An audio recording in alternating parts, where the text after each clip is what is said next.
Oh, all right, we're back. All right, like I said, I'm not going to announce the results until 5:30, so we got 11 minutes. Does anyone have any questions? Audio related, hopefully.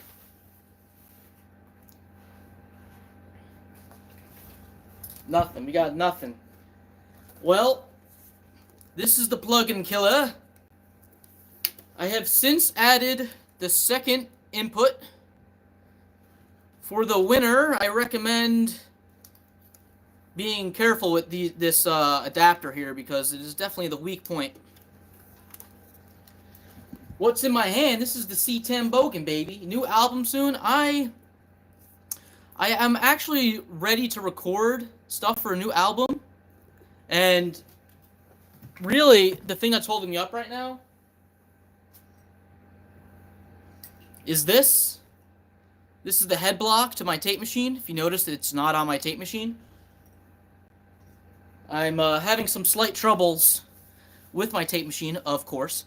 And hopefully I get that sorted out within the next couple weeks because I really want to start recording stuff for my new album.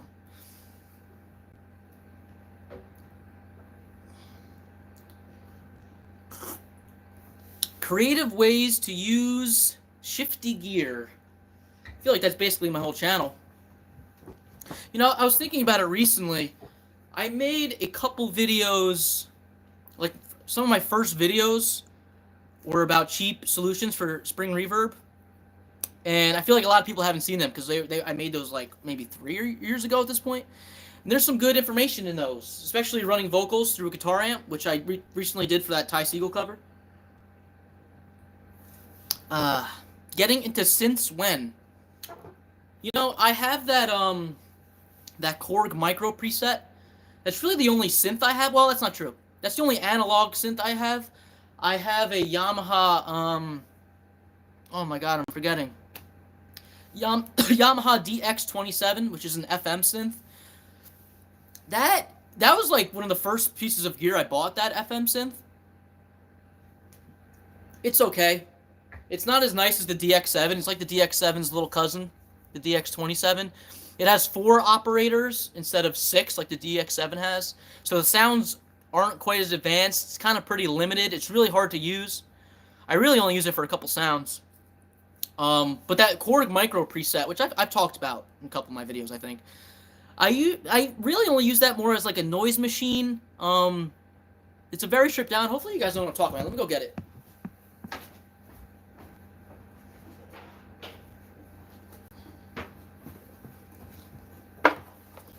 I've talked about this thing before because I found it in the trash right down the road from me.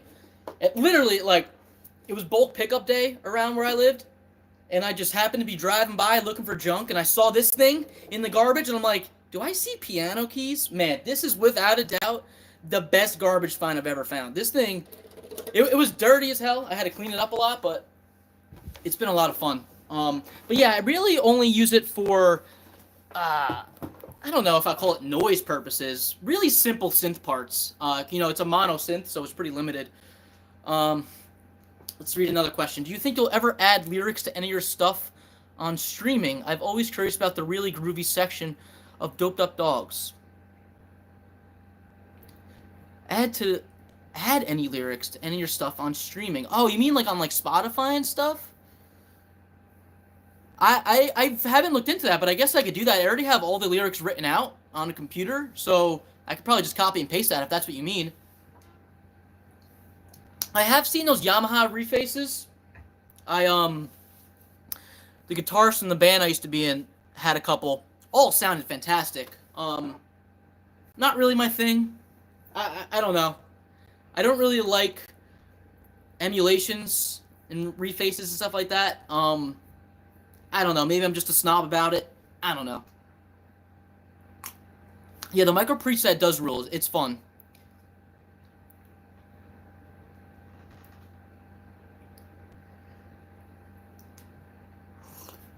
You need to look into Soviet electric organs, you know?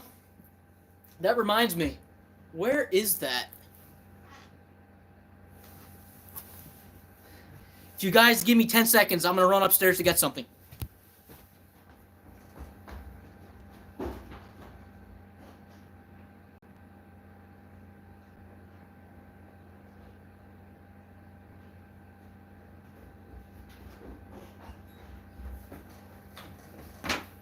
All right, I'm back. All right, hopefully I didn't lose any of it. You can see this. I don't know if it's mirrored, but either way, I can't read whatever that says. This is either a Russian synth or Ukrainian synth. I'm not really sure. I'll tell you a short story about this one. I've talked about this before in my video. I bought a huge lot of those EV microphones I always talk about. It was 5 microphones on eBay. $200. That's $40 a mic. Great deal. I wind up missing the bid. Someone else won it. And then I get a message from the seller 5 minutes later, and they're like, someone from Ukraine won the bid. I don't want to ship this internationally. And this is right when the Russian-Ukrainian war started. They're like, I don't want to send it internationally to Ukraine. Here's your chance to rebid it. I just put it as a buy it now price for $200. Go buy it first. Whoever gets it first wins. I got it. I was so happy, right? I'm whistling, I'm so happy. All of a sudden, I get an email from someone. It's a fan of the channel. And he's like, did you happen to win? I forgot a part of the story. I made a video about winning that lot. I get an email after making that video. And he's like, hey, did you win that lot off eBay? That was supposed to go to me. I live in Ukraine. And I was like, oh my God, I felt so bad. I'm like, yeah, man, I won the lot. And to make a long story short, I wind up sending him one of the mics, and as a trade, he sent me this. And this is like a kid's synth. Really basic, obviously. Super dirty and fun. I did a modification. I put a 9-volt, guitar supply input on it, and then a, 1/4-inch jack out so I can plug this thing into a guitar amp and have some fun with it. I actually recorded that on video. Maybe I'll make a video of that sometime soon, but really funny story. The kid, he comments on my videos a lot. Kid from Ukraine. Denise? I don't know how to pronounce his name correctly. Let's see what else people are saying.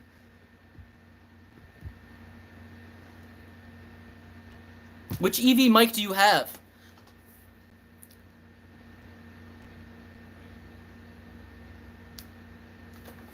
Johnny Depp smoked chocolate cigarette. I don't know what that means.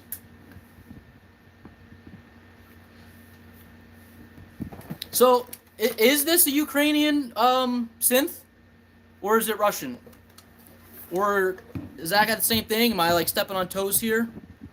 Try not to offend anybody. Starting up any new projects? Yes, I'm actually about to post a video soon about a new project I'm working on. I did some tape editing and I recorded it.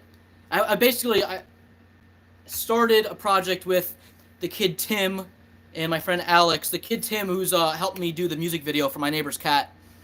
We're doing a project together, kind of akin to like Ty Segall project, Fuzz, like that kind of sound, kind of similar to that, but like more's clean 60s guitar sound. But anyway, I'm posting a video soon of some of the music that we're doing together, because it's going to be featured in that video about editing tape, so you should see that soon.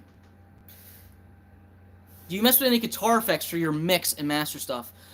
When I first started recording and I didn't have any outboard gear, I did do that, especially my delay pedal. But really, even when I'm playing guitar, I really don't use guitar pedals that much anymore. Very rarely I'll use my treble booster and sometimes a fuzz. I really never use my analog delay pedal. I just love the sound of a twin reverb clean or the Valve Junior clean. Well, not clean, but, Valve Junior naked.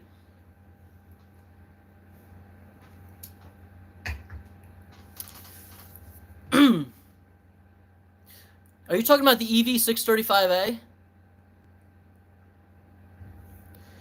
Any tips for vocalists who can't get over the hump to even start writing? Especially lyrics are tough. Trying to write something that means something but isn't trite and cheese. Now that's a really good question.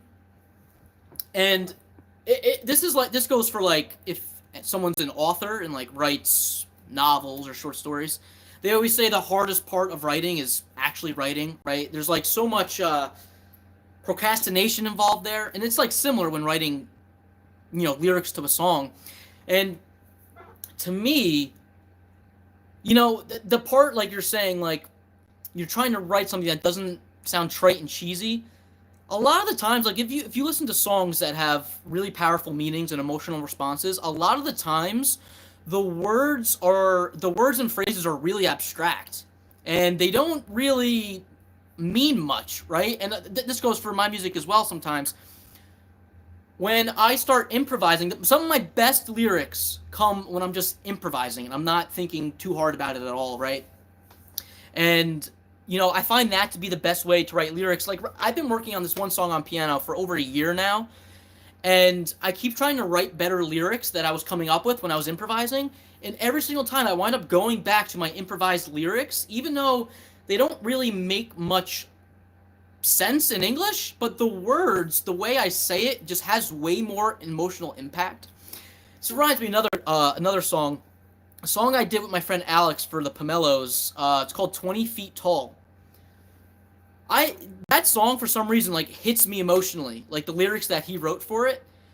And I asked him like, what do these lyrics mean? Like what? I'm not really sure what they mean, but I like the emotional response I get. And he's like, they don't really mean anything. They're just kind of random lyrics I wrote when I was sitting in my room, right? So like people grab on to different things for your lyrics. So like that's why I'm like, my kind of advice is don't think so concrete about your lyrics, right? Think a little more abstract. When you say things in a way people don't normally say it, a lot of times that's what, grabs the listener, at least in my opinion. Write the cheesy lyrics, you can't fix them later. I didn't enter the giveaway, but good luck to whoever lands it. You cannot, sorry, yeah. Write cheesy lyrics, you can fix them later. I do that a lot, where I'll have placeholder lyrics, and a lot of times when I go back and to write better lyrics, I'm really just matching syllables, right? Because usually it's the cadence of how I'm saying something that sounds good versus bad.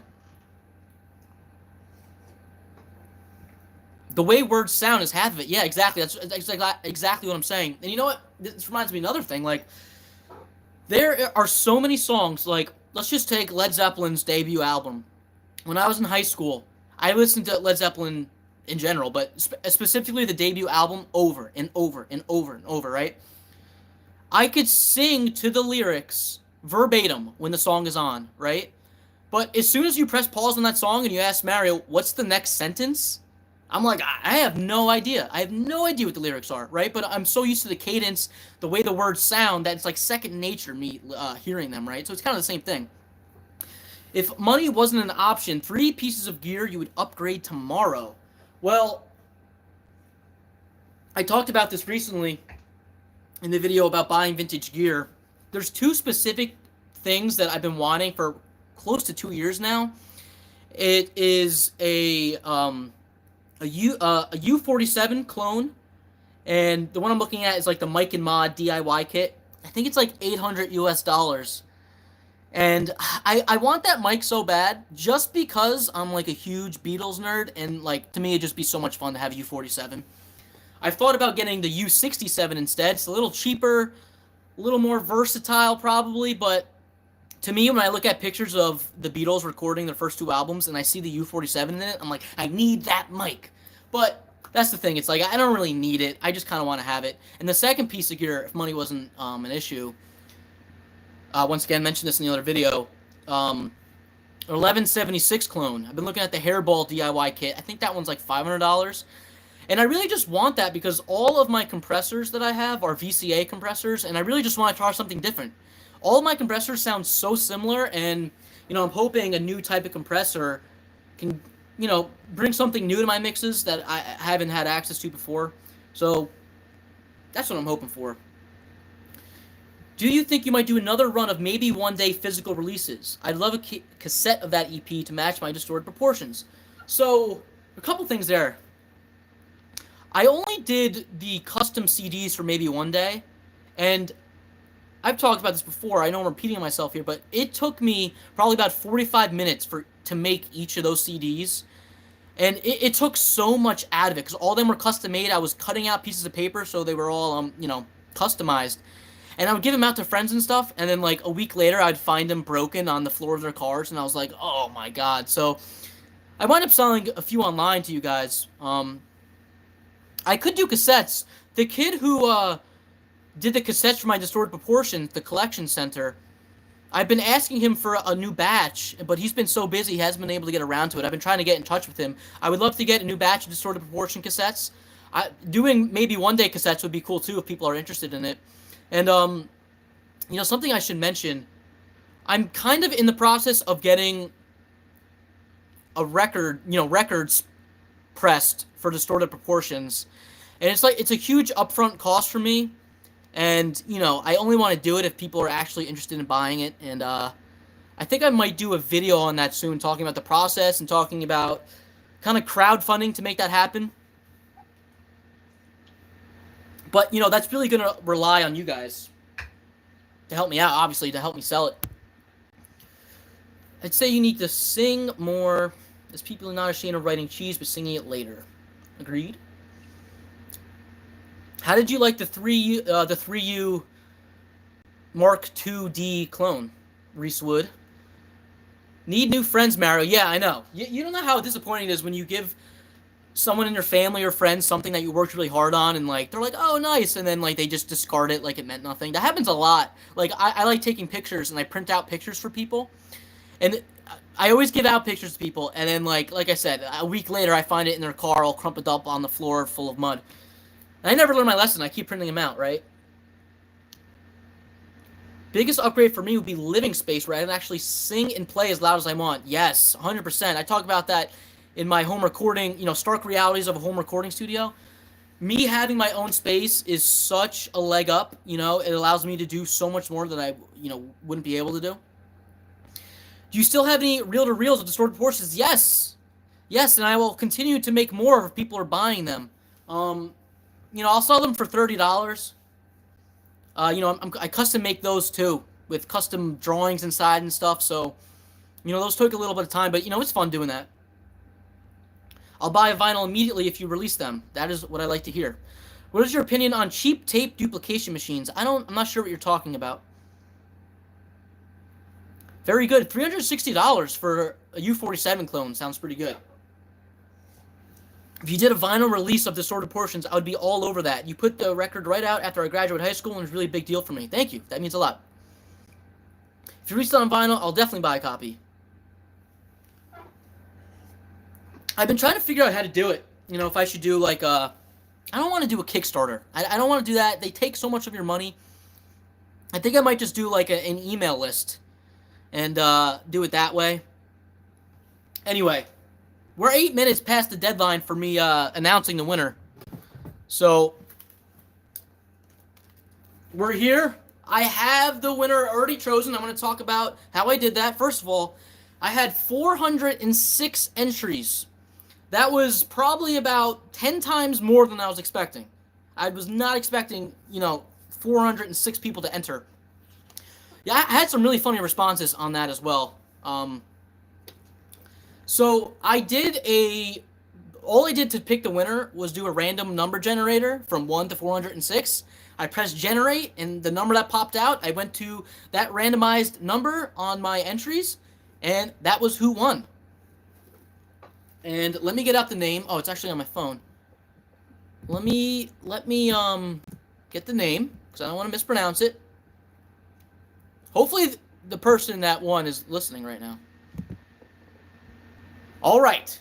Drum roll, please, for the winner. For all the marbles. The winner is Tanner Zelenik. I repeat, Tanner Zelenik.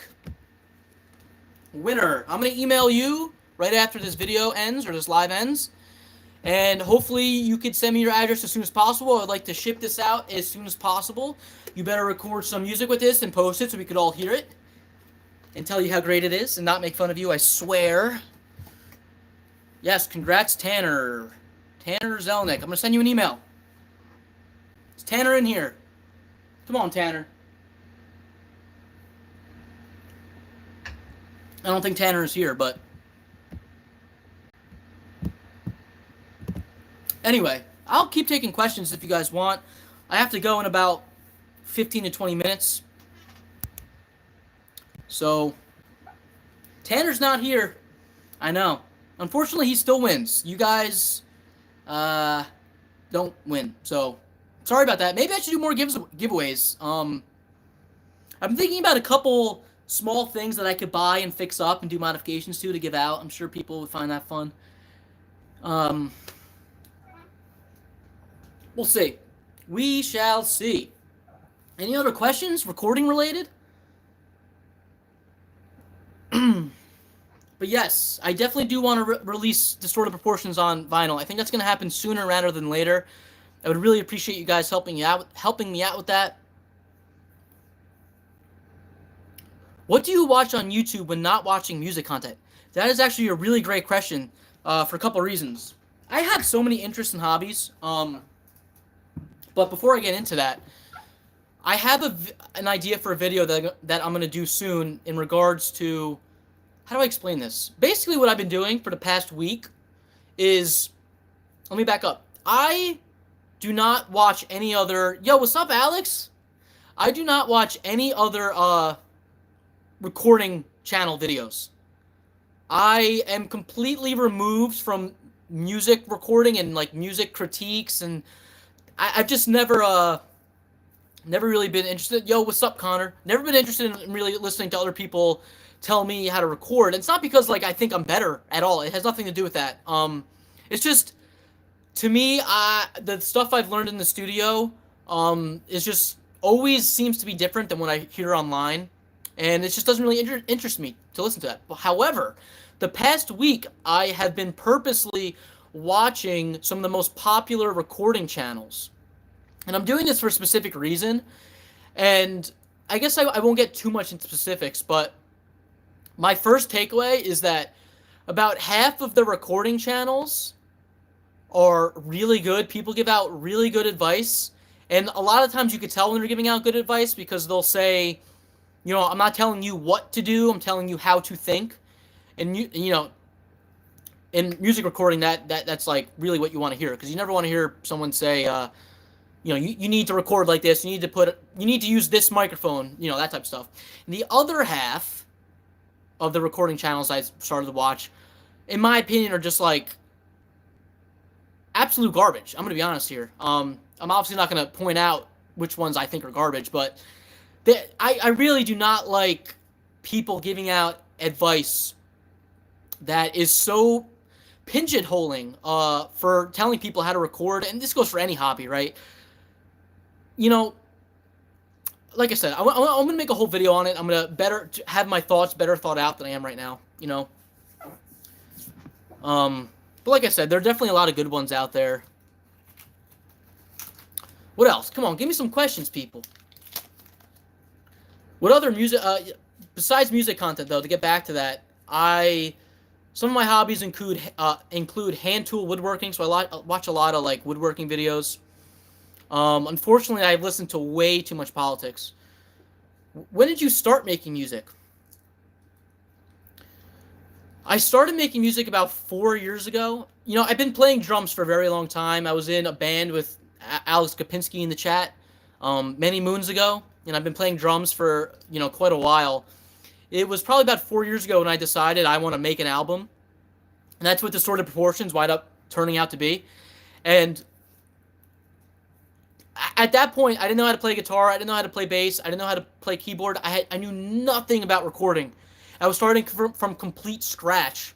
And like you're saying, the biggest hurdle is starting, you know. It literally, my first song, which is on YouTube, Orange Creamsicle, it took me about 4 to 5 months to learn guitar, bass, keyboards, music theory. I knew nothing about notes. I was just a dumb drummer.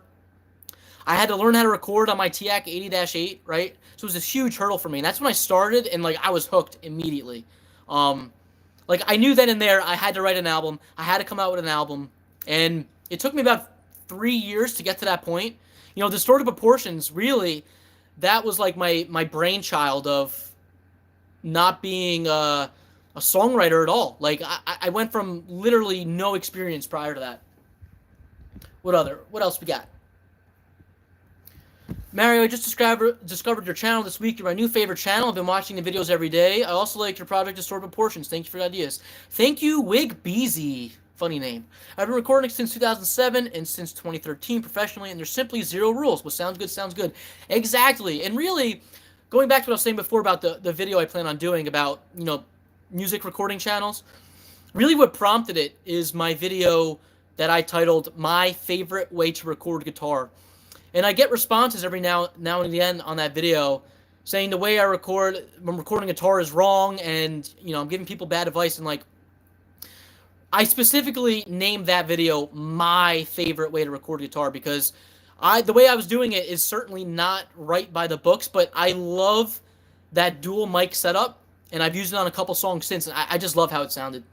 What's your favorite current hardware to implement saturations besides tape? I really don't think too much about it. Lately, I haven't been driving my levels that hard.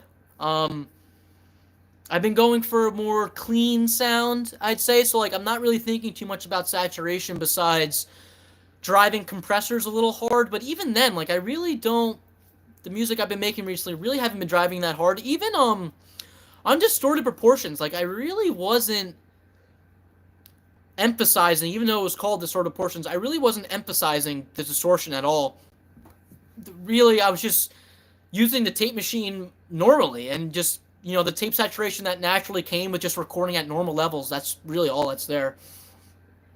Not a question, but I really loved your content, not only recording related. I saw your Noah's birthday or something like that, and it was super cool. You look like internet culture. Noah's birthday?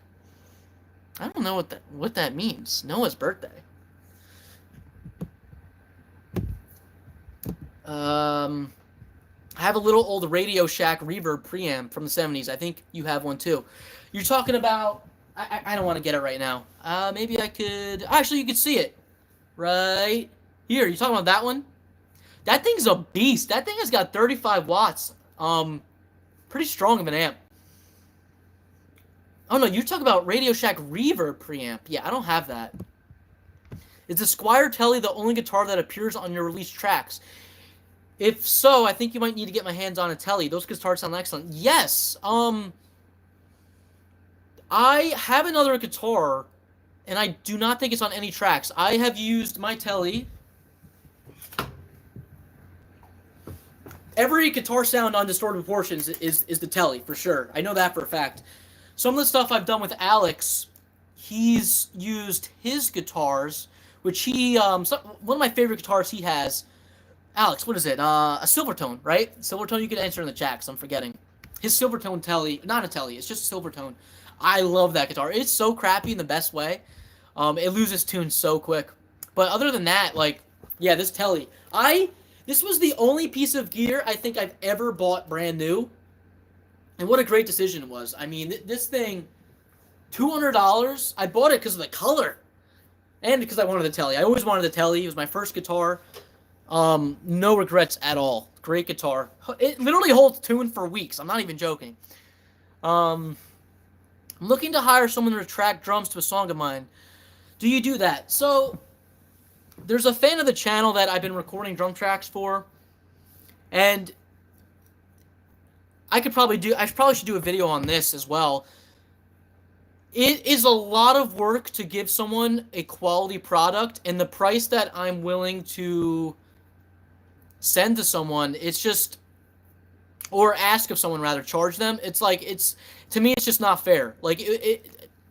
Charging someone $100 for a drum track just doesn't seem fair for the quality of recording that I'm giving them.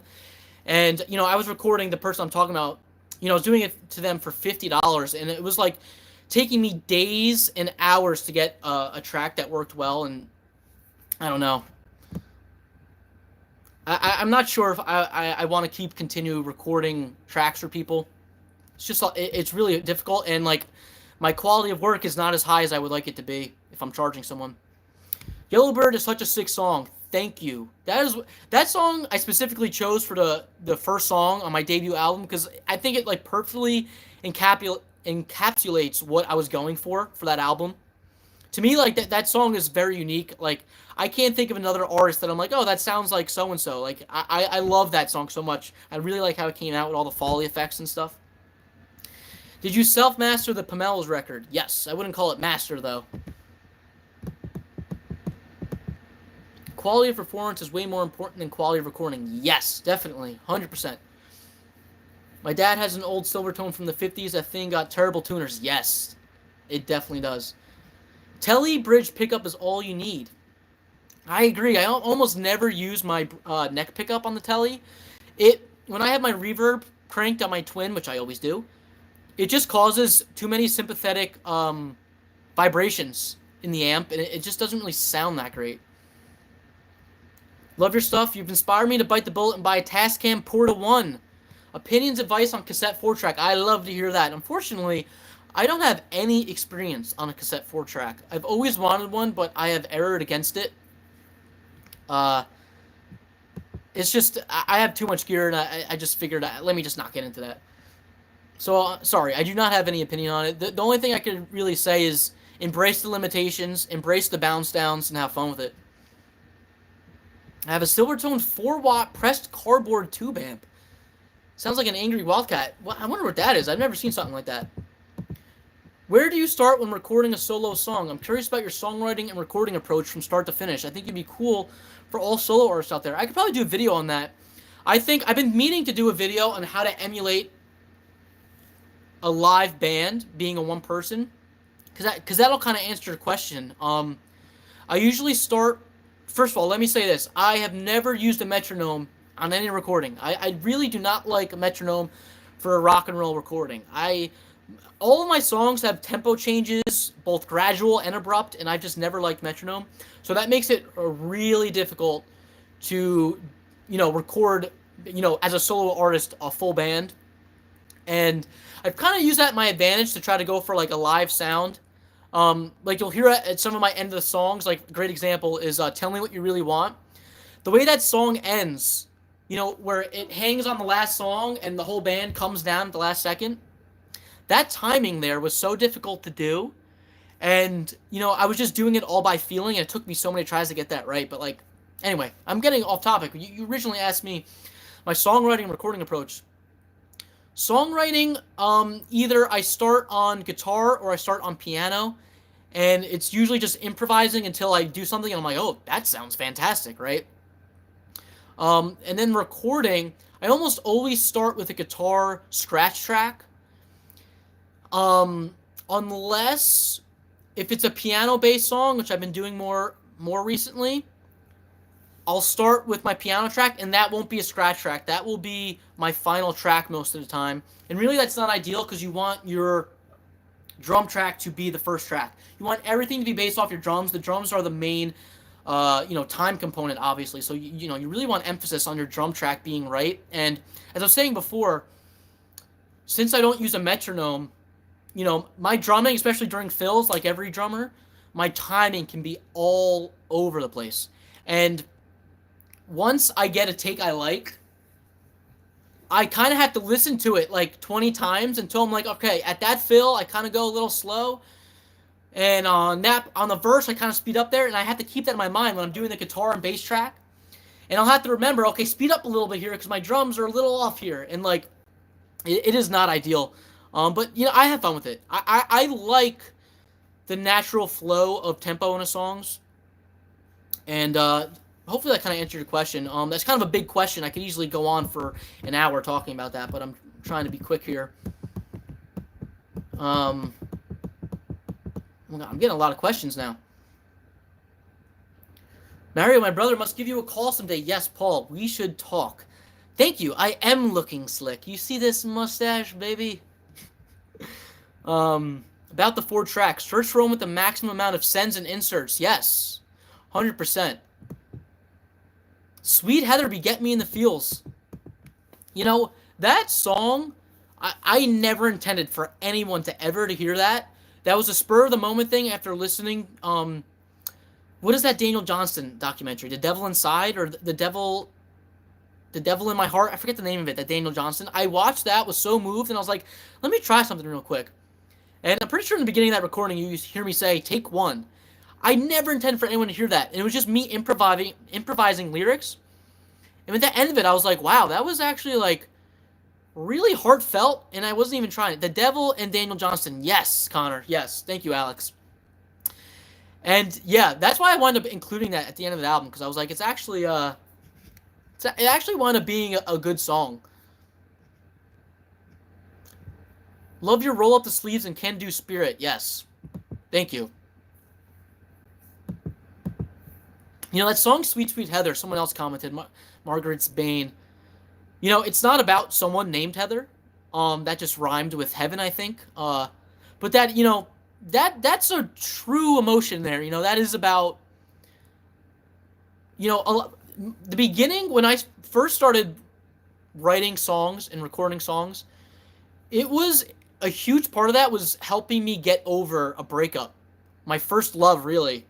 And it took me way too long to get over that breakup. And honestly, music and songwriting is what got me out of that slump, out of years of being stuck on someone. And sometimes you need that spark, that creative energy, you know? But yeah, that song, Sweet Sweet Heather, yes, that's what that song's about. All right. Release music recording Tascam 424. The chat keeps freezing. Come on now. Sorry, I'm trying to get all to the questions. Would love a video on solo recording techniques. Working by yourself is so awkward at times. Do you ever make demos to work out parts, interplay before recording? Yes. Well, yes and no. I have. Hold on. Give me a second.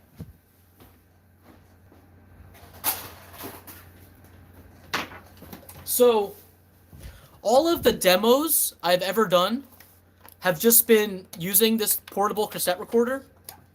And when I say demos, like, you know, this is literally, you know, it just has a built-in microphone. You can't overdub or anything like that, right? It's just a little portable cassette recorder. That's how I do my demos. And my demos are more, let me play this riff on a loop on my guitar using a loop guitar pedal. And then I'll write a drum part. I'll put the cassette in the room, I'll press record, and I'll listen back to it and go, yeah, that sounds pretty cool. I'll make that into a song. And I found that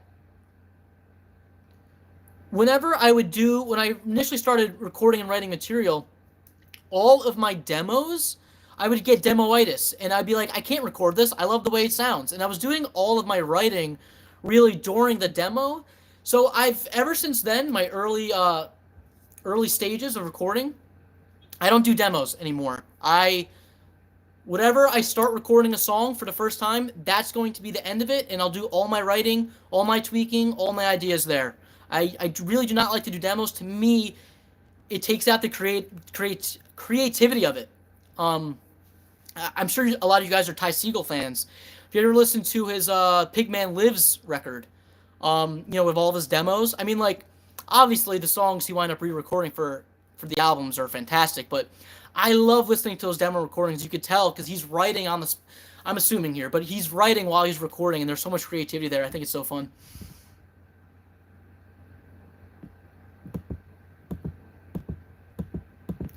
Mario, for those parts where the tempo picks up, slows down, is there something you could do with your tape recorder to change the speed? I remember hearing something about Boston's Tom Scholz doing. I'm not really sure what you mean. I mean, you can change, on my 16 track, you could change the speed, the playback speed. But, you know, that's not going to change just the tempo. You're also going to change the pitch. So I'm not really sure what you're referring to there. Hey, John Bensky. Something similar, since his tape machine couldn't even keep an even tape speed while recording. I don't know what you're talking about. I got to look into that. I know a little bit about Tom Scholz and his recording process for especially the first two albums. But I'm not familiar with what you're talking about. Oh, it's so annoying trying to read these chats. It keeps going up. Maybe not enough control since your human variance might be worse than the general machine drift. Oh, for sure. Yeah, my Tascam is steady. It's rock steady. I don't have that much. They call it wow and flutter, right? Just like a record player, the wow and flutter of a tape machine. It's very steady. My natural playing abilities is way more fluctuating than the tape. Bro, we in the same boat on the breakup in the music Yeah, I know. I mean, honestly, what else is a better motivation for writing songs when you're going through a rough time in life? You know, it's very therapeutic. It's helped me through some very dark times in my life.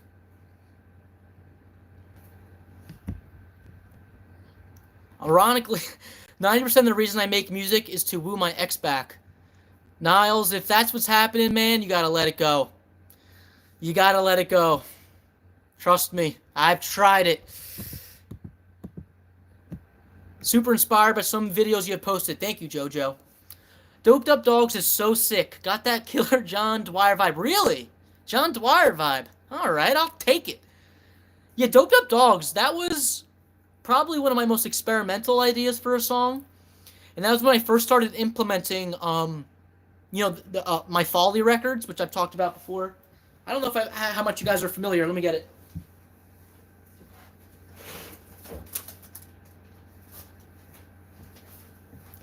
I have a whole bunch of these Foley records here with, sound effects on them. And Doped Up Dogs was the first time I started experimenting with that, I think. And I was like slowing down dogs barking, whimpering, and stuff like that, doing it backwards. I was having so much fun, extremely experimental. I really like how that song came out. When I first did my mix down for that song, I thought I completely screwed up. It was terrible. And then months later, I went back and I was like, I got to remix this song. And it wound up coming out great. It definitely has the garage sound. It's not that great, sonically speaking. It was when I was still cutting my teeth on my 16 track, but it still has like a vibe to it. Are we ever going to get a garage rock recording video? Yeah. So I was going to do it. Unfortunately, I think that video is going to be extremely short compared to the other ones. And I was going to do it, but I recently sold my SD electric organ. And I feel kind of wrong. About it. Hold on. I'm going to try to keep talking. I have to answer my girlfriend who just texted me. But I'm back. You guys still here? Sorry, I had to text someone. Hopefully I didn't just screw up the thing. But yeah, I want to do it, the 60s garage rock keyboard, but ever since I sold the SD organ, it's like, it feels wrong, man. Feels wrong.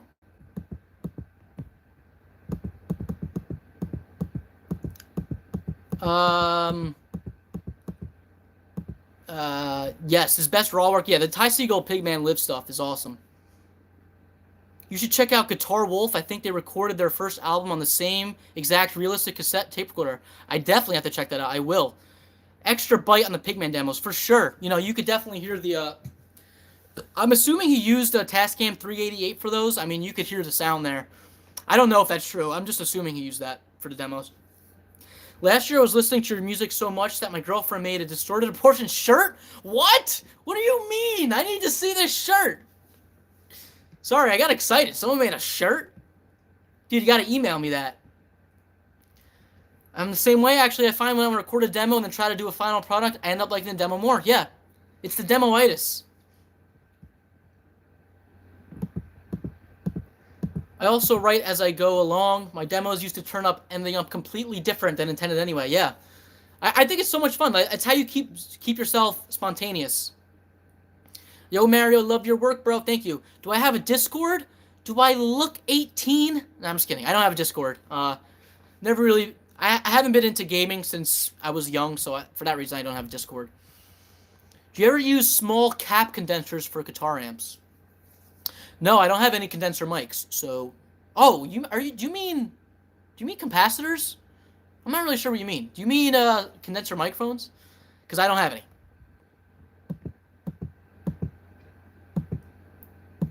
When in doubt, write a train song. I don't know what that means.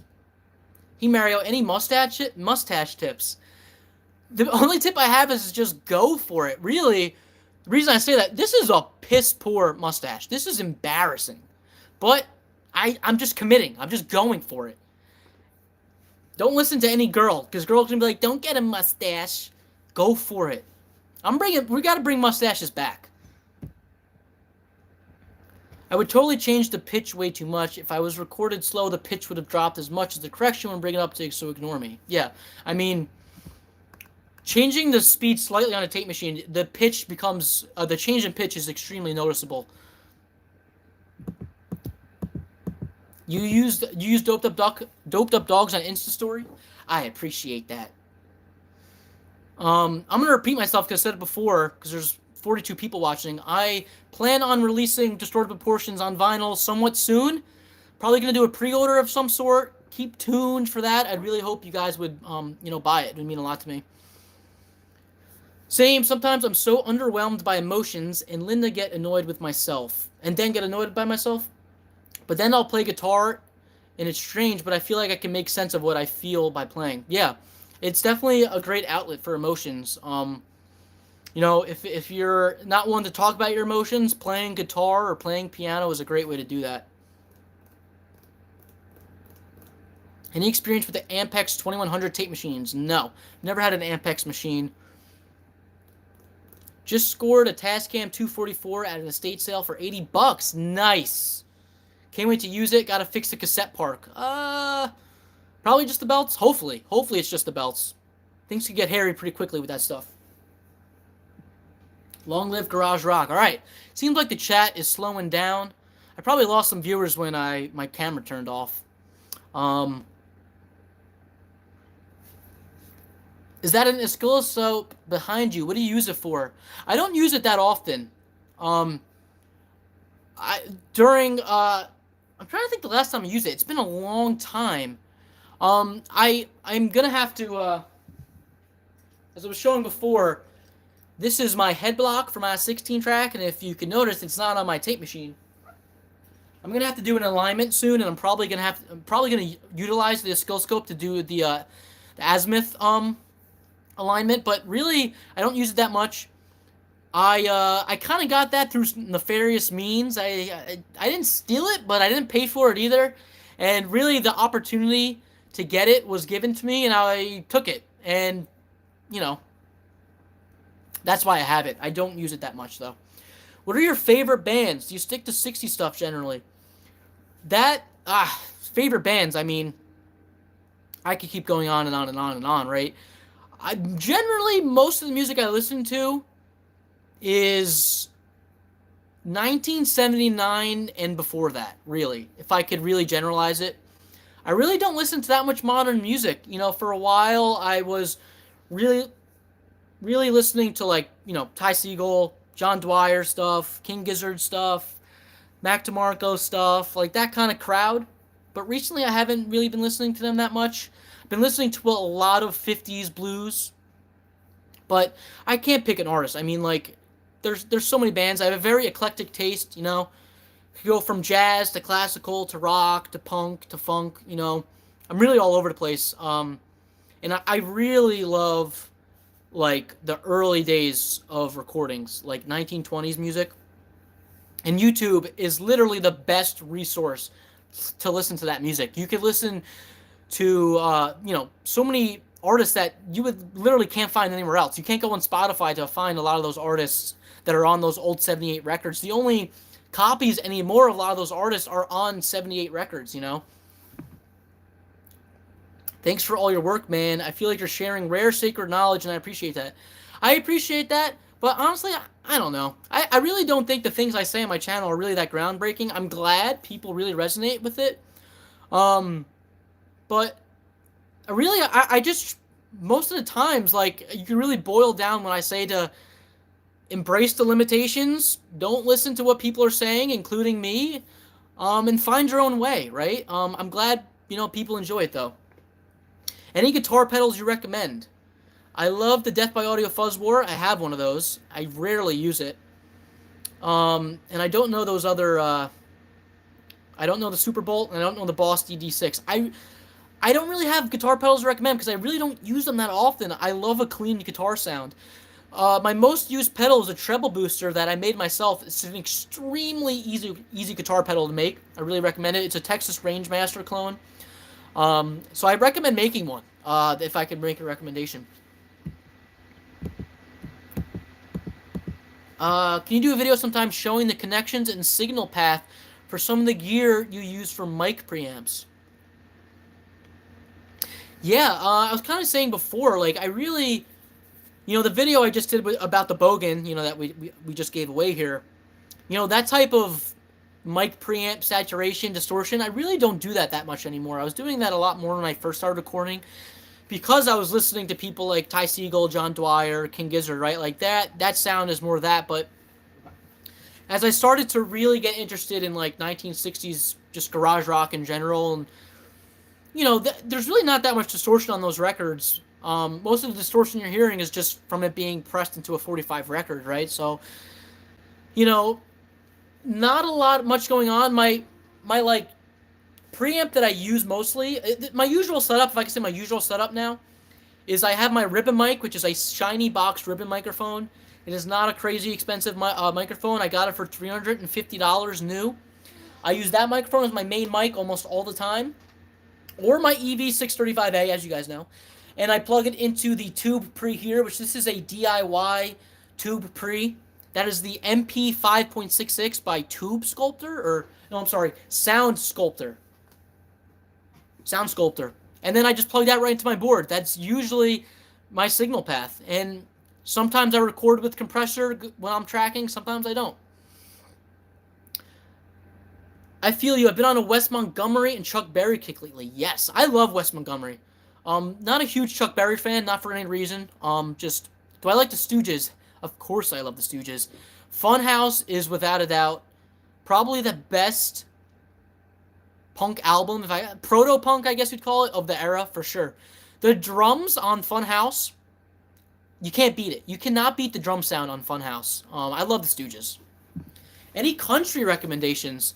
I'm a huge Johnny Cash fan, because how could you not be?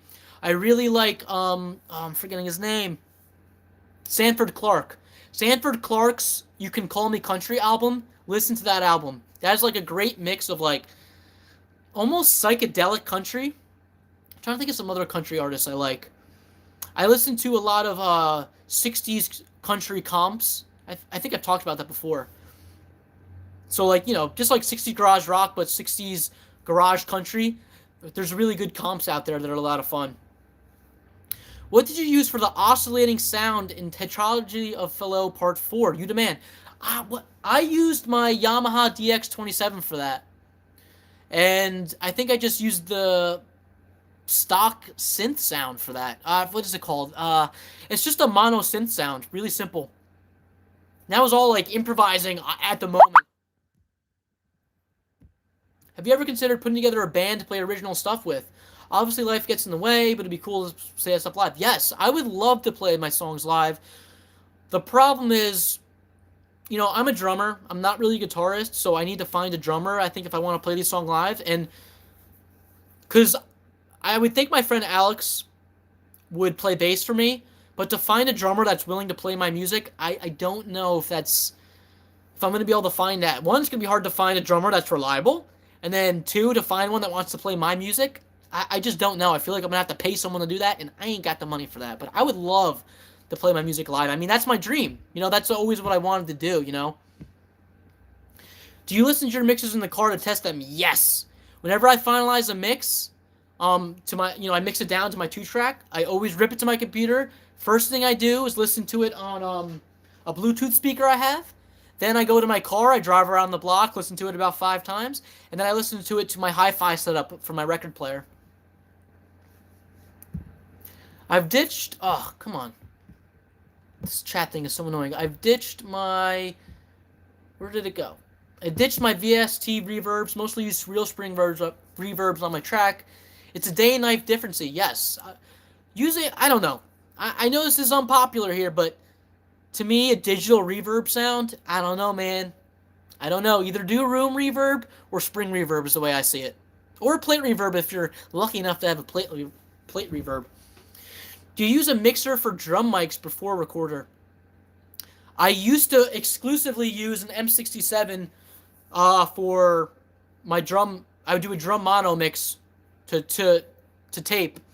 And, it'd have one mic for my bass drum, one mic for my snare, one mic for a front of kick, my classic setup. And like I said, I would exclusively mix it all on my M67. I don't do that anymore.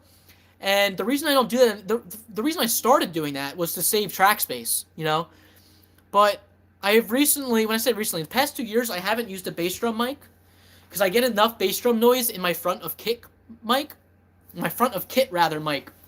So I don't use a bass drum mic anymore. So now my drum sound is only 2 microphones, and it's really not that many tracks to take up on my board. So I don't mix them anymore while I'm tracking. I do it afterwards, and I feather the snare and the whole drum sound from there. I would recommend checking out the band The Growlers and the band The Alalas. I am familiar. I enjoy those bands. Really, I couldn't get into the Growlers that much. I like the Alalas a little more. Their live stuff I really like the stuff I think was with KEXP that he did. Amazing. I really like their philosophies on recording. Find your own way, such a great attitude. Truly the best thing we can do is use what we can afford, what we have, and just be creative. Yes, exactly. That's why I was saying before, I plan on doing a video talking about me subjecting myself to listening to other recording channels. And, a lot of people are just saying you need to use certain gear, and I hate that. I really do not like that. Have you listened to any music from Starcrawler? No. The Lemon Twigs I'm familiar with. Wet Leg. I don't think I've heard of Wet Leg. All our new bands seem to be going for a kind of different take on the older rock styles. I will check them out, Matt. I will do that. I would recommend making all the pedals yourself. Buy clone kits. 100%. 100% agree. It's almost always cheaper. Yes. And you can put a custom design. Yes. I have an analog delay that I also made from a kit. Definitely, if you're listening to this and you want to get into guitar pedals, I'm telling you, make a Texas Rangemaster clone. It is so simple. It's like 1 transistor, 3 resistors, and I think like 2 capacitors. I think that's it. It's super simple. I should just do a video on that, how to make that. Less is more for distortion, yes. Funhouse is amazing. Devo fans, you're looking at them right here, man. I love early Devo. The first Devo album, come on. Come on, people. Charlie Feathers 50 Rockabilly. No, I will check that out. I have a lot of music to listen to. Oh my god, this chat keeps going up. How often do you do these live streams? Not much. I don't have too many real recording questions right now, but it'd be cool if you do them semi-regular in case. Yeah, I enjoy doing these. I have a lot of fun, so I can do these more often if people are interested. Let me know. If you guys are interested, say so in the chat. Why couldn't you play drums and sing? I could. I could play drums and you could sing. But to me, like, to be a front man, it's more of a guitar thing. I don't know. Maybe that's a little bit in my head. Singing and playing drums is so difficult. It's doable, but it's difficult. Do you ever use Verispeed? Do you have a tape machine that can do that? Yes, my tape machine, which you can't really see on camera, my tape machine does have that. I don't use it that often. I only do it for fun effects, but really it's far and few between. I really don't use it that much. Have you heard the surf beat behind the Iron Curtain compilation? Soviet-era surf and garage rock. I definitely have to check that out. I haven't heard of that. I can't wait to listen to all these recommendations. The drums of 1970 from the Stooges is probably my favorite. Yeah. Yeah, the Stooges drum sound in general is fantastic. Particularly Funhouse, but Raw Power is actually my least favorite out of the three main albums. Favorite Bowie song? Mine is Width of a Circle, but I love All Right into his 80s era. I don't know if I have a specific song, but my favorite album of his, which is such a basic answer, I mean Ziggy. The Rise and Fall of Ziggy Stardust. I mean, like that really was a trendsetter right there, and I've listened to that so many times too. And like, doesn't that album start off with 5 years? Right, 5 years stuck on these eyes. I mean, an intro song. I mean, that song puts you to tears. Black Lips. Could never really get that into Black Lips that much. I can be very particular. I have a Surfy Bear metal unit, and it's the best reverb I've ever had. It's a recreation of the Fender 6G15. It has that drippy surf sound. Dude, back to you. I would watch a Texas Rangemaster clone video in a heartbeat. I should probably do that. That'd be a fun one. In college right now and getting into gear, do you have any outboard preamp suggestions? Oh. I mean, I don't know if you've seen my last couple videos, but If you haven't, definitely watch that because I talk about this. But to generalize greatly, Shure microphone mixers is probably the best way to go if you want to have a really cheap preamp that can give you a little bit of color. You can use it for distortion, saturation, or just a clean sound. Really recommend that. Electric Warrior versus Ziggy. Electric Warrior as in Mark Bolan, or T-Rex rather. I love Mark Bolan, but I think Ziggy wins there. Totally agree about Raw Power. Appreciate a lot what's going on there, but it's missing the lunacy factor from the first records. Yeah, I agree. You know, with the name Raw Power, it's almost like the opposite to me. I don't know. I was never the hugest fan of Raw Power. How do you find mixing a stereo mix versus a mono mix? I find when I convert my stereo mixes to mono, they sound terrible. So I almost always mix to mono. It's only recently for the last song I just did with the kid Tim Jones for our project that he made me do a stereo mix. He put a gun to my head and was like, "We're doing a stereo mix." And I went from being really reluctant and not wanting to do it to falling in love with it. And I started to really enjoy the stereo mix. Unfortunately, I don't really have that much to say right now because that was the first stereo mix I've done in probably about 3 years. So I think as I start to do stereo mixes more, I think my next album is going to be stereo. I think I'll have a better, opinion. Yeah, the mono is totally a different mixing technique for sure. To me, I find it more challenging to mix in mono. Obviously, it's all crowded, right? Everything is struggling to find room in the mix. But yeah, the old realistic mixers are great for transistor vintage tone. Agreed. Shake Appeal is the strongest track, probably. I don't know if I can disagree with that one. Or is Search and Destroy on Raw Power? I'm forgetting. Because if Search and Destroy is on Raw Power, that's the best song. That song is amazing, for sure. Probably the best Stooges song. After seeing your video, I started using an old Ampex machine as a preamp. Yes, Jojo, that's what I like to hear. Does the Ampex not work?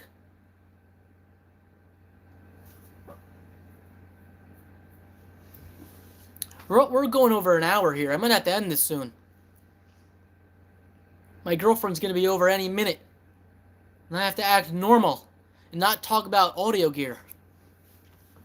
Come on, guys. Give me a couple more questions. Couple more.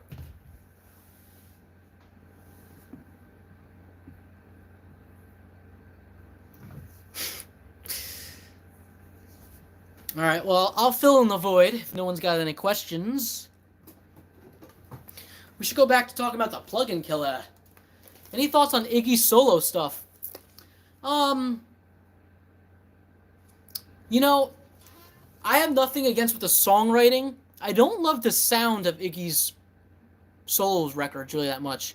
To me, like, the latter end of the 70s can get a little too produced for my likes. I don't know. I don't really stand too hard on that opinion. It's kind of a loose opinion there, but Gimme Danger is another one, a good one. Yeah, send me the picture of that T-shirt. That's hilarious. What's your favorite digideck? I don't even know what that means. What is a digideck? Is that a guitar pedal thing? Is that one of those? The Ampex plays. I just plugged it in some old dynamic microphones and overloaded it in a good way. Nice. Please, please, please do a video on the entire process of a song in analog because I have no idea where to even begin. Nuggets or Pebbles, what will you choose? You know, I'm honestly not too familiar with the Nuggets and Pebbles. I really spend more time on the other comps. Not for any specific reason. But, I mean, like, you can't go wrong with the first Nuggets. The first Nuggets is, come on. It's the first Nuggets, right? You ought to bring the girlfriend on the stream, introduce her to the mouth breathers of the internet audio community. Yeah, she'll be like, what the hell? What is this? The Lazy Eyes, I will check them out as well. Great chat, thank you. I was just talking about how I want to get the U47 DIY clone. If I do get that, I will do a video on, making that start to finish. Have you heard of Sly and the Stones? There's a riot going on. I don't know. I mean, I know Sly and the Family Stones. I've listened to a lot of their records, but I'm not familiar to the point where I know how familiar I am with that one. Do I do any mid-side miking? No, only because my board doesn't have a polarity switch functionality. So I would have to do something funky to get a mid-side recording to work. How do you record your acoustic guitars? I'm actually going to do a video on that pretty soon. I really don't do anything special, and I only have a $10 guitar, a $10 acoustic guitar. I almost always, if I could get my guitar, I'll show you.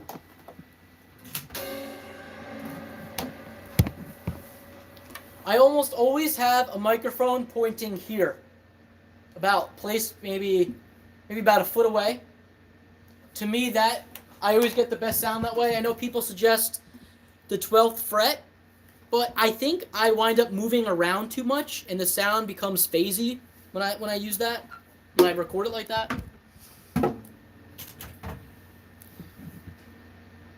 I am not too familiar with the Garnet amps.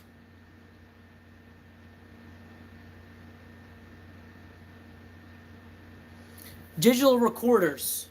I use an Alesis HD24. I enjoy that. I don't have any problems with it. I've also used an Akai DR16. Same thing.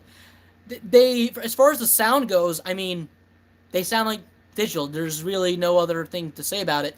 It's really the functionality. I prefer the Alesis HD24 because it's just way more simple. There's way less functionality, and I use it as if I'm using a tape machine, and that's the way I enjoy it.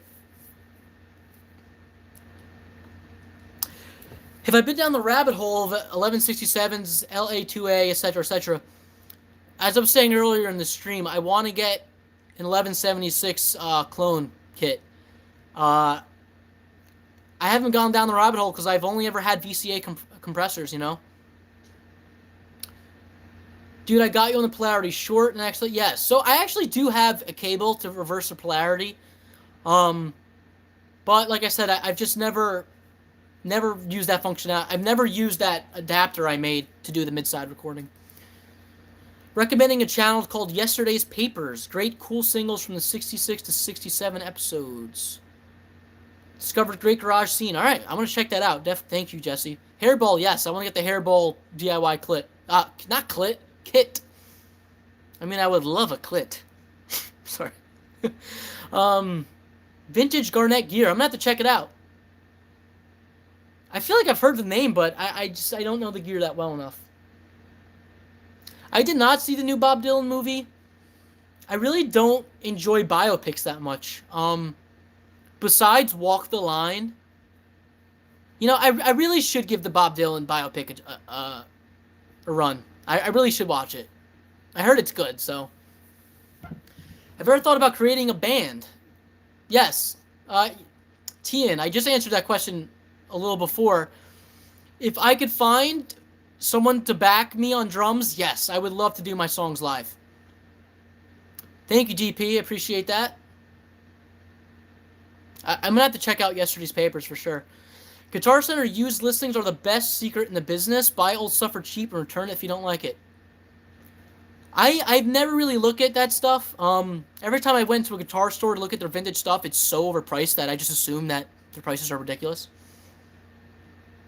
We did some recording on a VHS tape deck. Pretty good sound. I have a video on that, actually. I'm recording on a VHS. Awesome channel. Would love Yesterday's Papers. We'll check that out.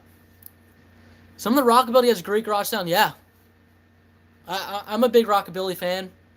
I love Hazel Adkins. All right. I'm going to take a couple more and then I'm leaving. I'm losing my voice screaming. For everyone listening, I'm going to repeat it for another times. I want to do a pre-order soon for Distorted Proportions on vinyl record. Please let me know if you're interested. I could only do it if people are interested. It's a lot of money to press your own records.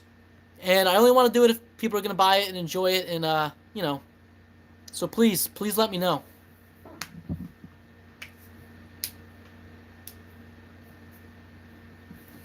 Is that it? No more questions? All right. Where are you located? Anywhere near NYC? Yes, I live in a suburb of NYC.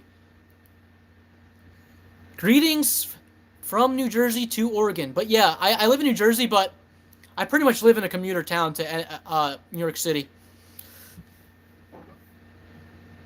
Charlie Feathers, I will check him out for sure.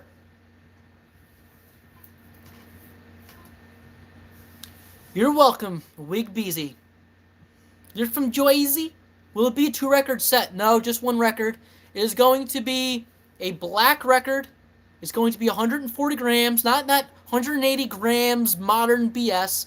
No fancy patterns. I know this is like really nitpicky, but it annoys me that every single new album that gets pressed into vinyl has some crazy wax pattern on it.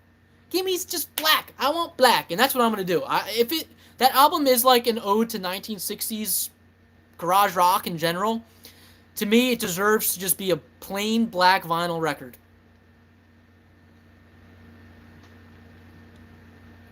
It's cool. I'm able to talk to people all over the world. So greetings to Australia. Do you use ribbon microphones?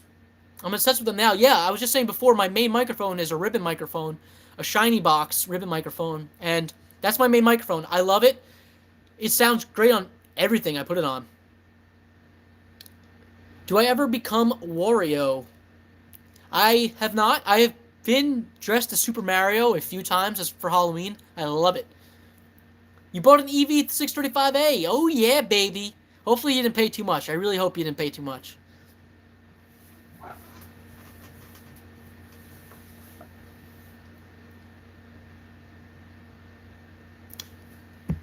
All right, fellas and gals.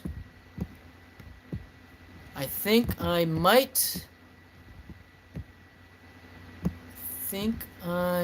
be going. I've been an enormous influence on you. Thank you, man. $160? Oh, man. Oh, boy. I hope you like it for $160, dude. I really hope you like it.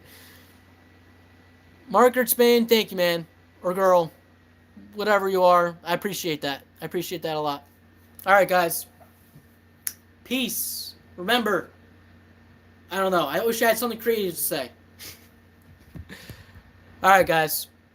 Peace. Peace out. How do I end this thing? I don't even know how to end this. I think I found it.